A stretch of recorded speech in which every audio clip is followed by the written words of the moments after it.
வணக்கம் நண்பர்களே. இந்த வீடியோவில் ஒரு முக்கியமான ஒரு காணொளி தான் நம்ம காண இருக்கிறோம். இந்த மோட்டார் நல்லா ஓடிக்கிட்டு இருந்தது. பல மாதங்களாக பயன்படுத்தாமல் அப்படியே வைத்திருந்ததுனால அது ஷாஃப்ட்டு அந்த இம்பலர் எல்லாம் ஜாம் ஆகிருக்கு. அதை சரி செய்கிறது தான் இந்த வீடியோவில் நாம் பார்க்க போகிறோம். ஒரு கட்டிங் ப்ளேயரில் பிடிச்சி சுற்றி பார்த்தாக்கா சுற்றவே மாட்டேங்குது. அதுக்காக நம்ம ஒரு பைப் ரெஞ்சை போட்டு ஓவராக ப்ரெஷர் கொடுத்து சுற்றக்கூடாது. காரணம் இம்பலர் பிராஸில் காஸ்டிங் பண்ணது, அது உடையறதுக்கு நிறைய வாய்ப்பு இருக்குது.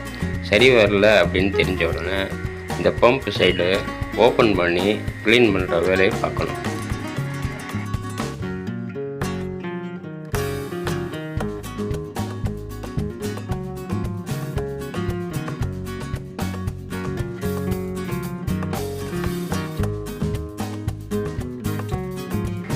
இந்த வகையான போல்ட்டுங்க ரொம்ப மெல்லிஸாக இருக்கும். அதனால் கொஞ்சம் பொறுமையாக கழட்டணும். கழட்ட வரல அப்படின்னு சொன்னாக்கா பின்பக்கம் மரம் உள்ள சைடு கொஞ்சம் தேங்காய் எண்ணெயோ அல்லது சீமெண்ணையோ விட்டு லூஸ் பண்ணுறது நல்லது.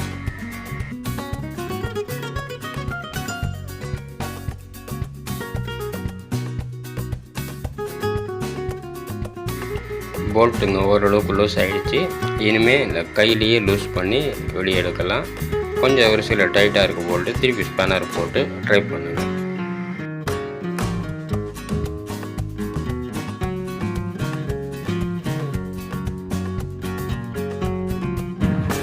இப்போ பயன்படுத்துகிறது 6 ஸ்பேனர். இந்த ஸ்பேனர் அநேகமாக சரியாக இருக்கும். சரியான ஸ்பேனரை தேர்ந்தெடுத்துக்கணும். இப்போ போல்ட்டு முழுவதும் எடுத்தாச்சு. இப்போ ஒரு ஹேமரை வச்சு அந்த பம்பு பாடியை லேசாக ஜென்டிலாக தட்டி கட்டுறதுக்காக முயற்சி பண்ணணும். இந்த பக்கம் வசதியாக இல்லை, அதனால் வாட்டமாக திருப்பி வச்சுக்கிறேன். இந்த மாதிரி ஒரு சுத்தியல் எடுத்து லேசாக பக்குவமாக தட்டுங்க.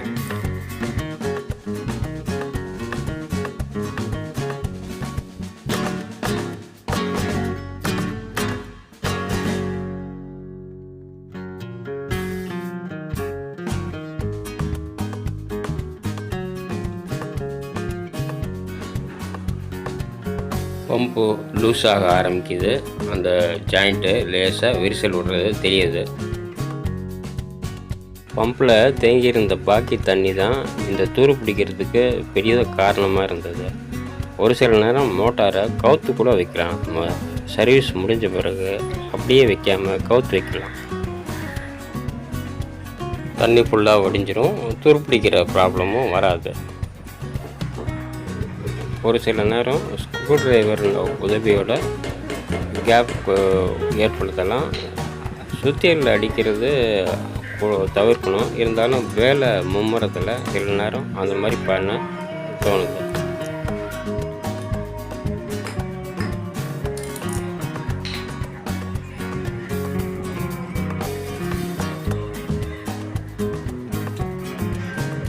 மேல் பகுதி கழட்டுச்சு, விரிசல் விட்டுருச்சு அந்த கேப்பு. ஆனால் கீழ்ப்பகுதி தட்டுறதுக்கு வசதி இல்லாதனால டைட்டாக இருக்குது. ஸ்க்ரூ டிரைவரை கொடுத்து ஒரு 2 தட்டு தட்டினோம்னாலும் அது வந்துடும். பாருங்கள், அந்த ஒழுகிற தண்ணியில் எவ்வளோ துரு கலந்துருக்கு பாருங்கள்.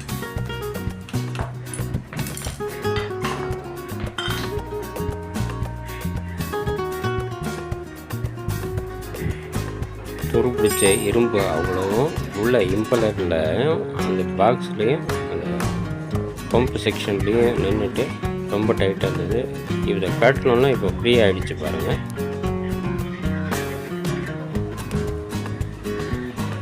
இனிமேல் சுத்தமாக க்ளீன் பண்ணிவிட்டு ஒரு கேஸ்கட் ஒன்று போட்டு செட் பண்ணாக்கா வேலை முடிஞ்சிடும்.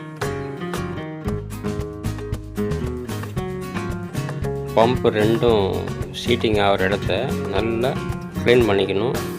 அதை மறுபடியும் பொறுக்கும்போது அழகாக உட்கார்ற மாதிரி அது இருக்கணும். மேலும் இந்த இடத்துல தான் ரப்பர் ஓரிங் வரும் பேக்கிங்.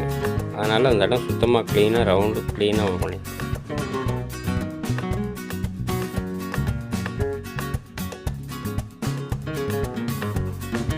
க்ளீன் பண்ணுறதுக்கு ஒரு துண்டு ஆக்ஸா பிளேடு போதுமானது. அதை வச்சே நல்லா க்ளீன் பண்ணலாம்.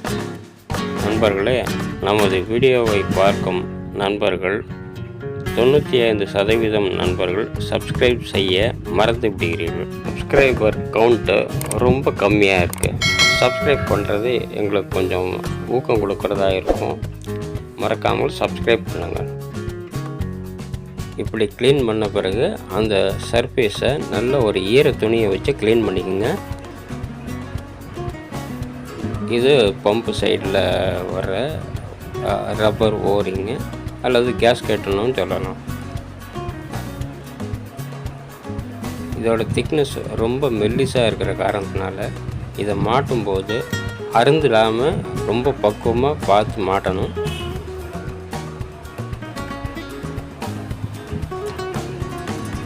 இம்பலர் கழட்டி வேலை பார்க்கும்போதுனா இதை ஃபஸ்ட்டு இந்த கேஸ்கெட்டை ஈஸியாக மாட்டிடலாம். ஆனால் இப்போ நம்ம இம்பலர் கழட்ட வேண்டிய வேலை இல்லாததுனால ஃபஸ்ட்டு இந்த ஓரிங்கை இம்பலரை தாண்டி போடணும். போட்டுட்ட பிறகு அப்புறம் இந்த சீட்டிங்கில் போடுறதுக்கு நாம் முயற்சி பண்ணணும். இந்த கேஸ்கெட்டை போடும்போது, அதாவது இந்த ஓரிங்கை மாட்டும்போது ஒரு பக்கம் நாம் இழுத்து மாட்டிக்கிட்டே வரும்போது பின்பக்கம் கழண்டு வந்துக்கிட்டே இருக்கும். அதனால் ஒரு கையால் அதை பிடிச்சிக்கிட்டு, ஒரு கையால் அதை பிடிச்சிக்கணும், இன்னொரு கையில் அப்படியே சீட்டிங்கில் கொஞ்சம் கொஞ்சமாக மாட்டிக்கிட்டே வரணும்.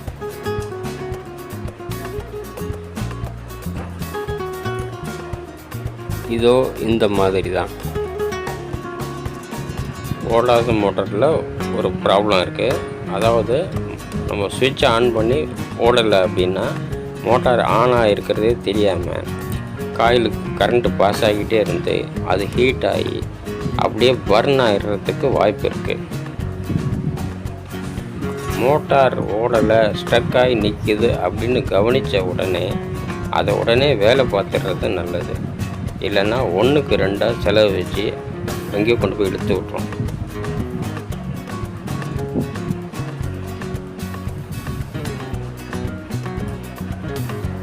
இப்போ ஃபுல்லாக மாட்டியாச்சு.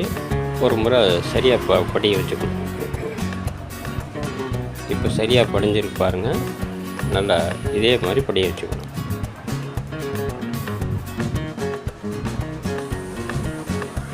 இனிமேல் அந்த மேல் கவரை வச்சு அந்த பொசிஷனுக்கு கரெக்டாக பார்த்து வச்சு போல்ட் நட்டை போட்டு டைட் பண்ணிட வேண்டியது தான்.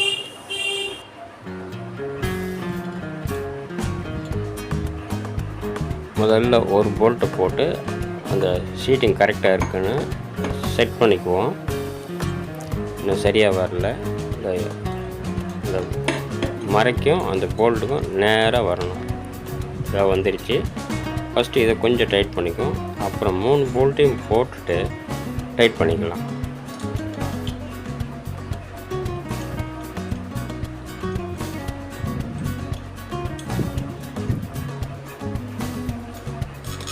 இப்போ 3 போல்ட்டுமே பொசிஷனுக்கு வந்துருச்சு. ஒரு அரை மரை டைட் வச்சாச்சு. அதுக்கப்புறம் சீட்டிங்கை வச்சு தட்டிட்டு ஃபுல் டைட் வச்சுக்கலாம்.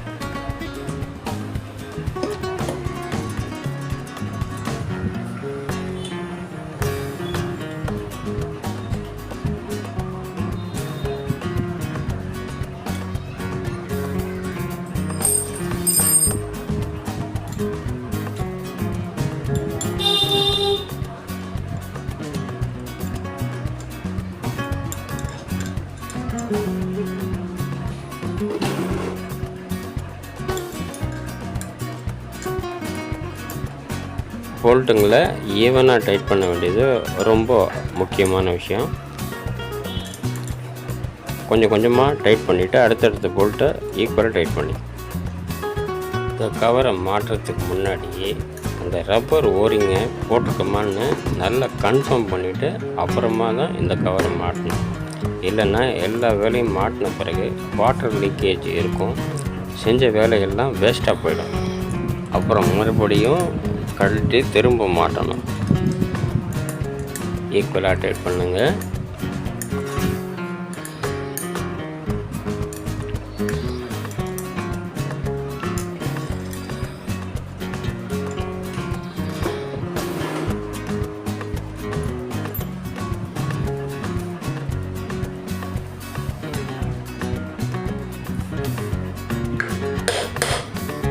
நல்லா சீட்டிங் ஆக வேண்டிய அப்பப்போ ஹேமரில் ஜென்டிலாக தட்டிக்குங்க.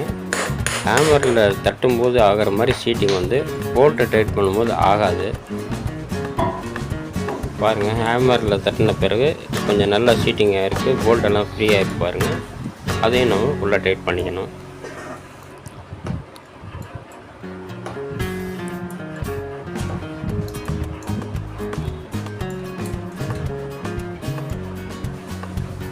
கொஞ்சம் கொஞ்சமாக டைட் பண்ணி நெருக்கிக்கிட்டே வரணும்.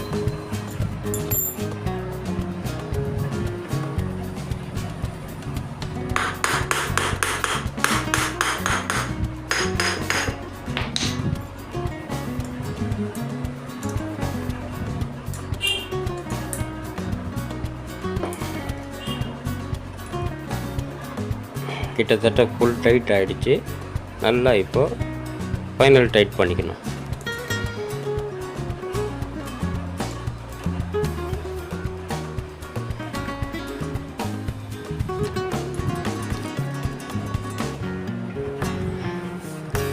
டைட்டை செக் பண்ணிக்கிறேன்.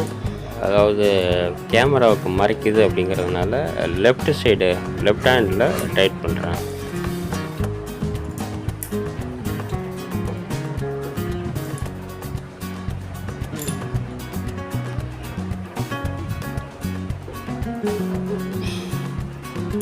Okay, ready.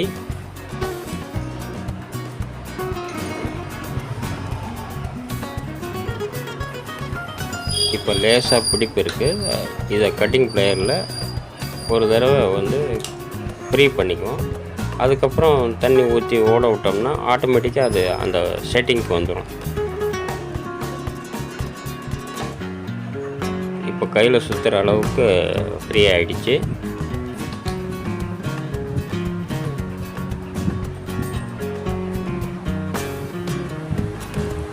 கனெக்ஷன் கொடுக்குற மெயின் ஒயரு பிஞ்சு வந்துடக்கூடாது அப்படிங்கிறதுக்காக அந்த ஒயரை ஹேண்டில் மேலே வச்சு டேப் போட்டு டைட் பண்ணியிருக்கேன்.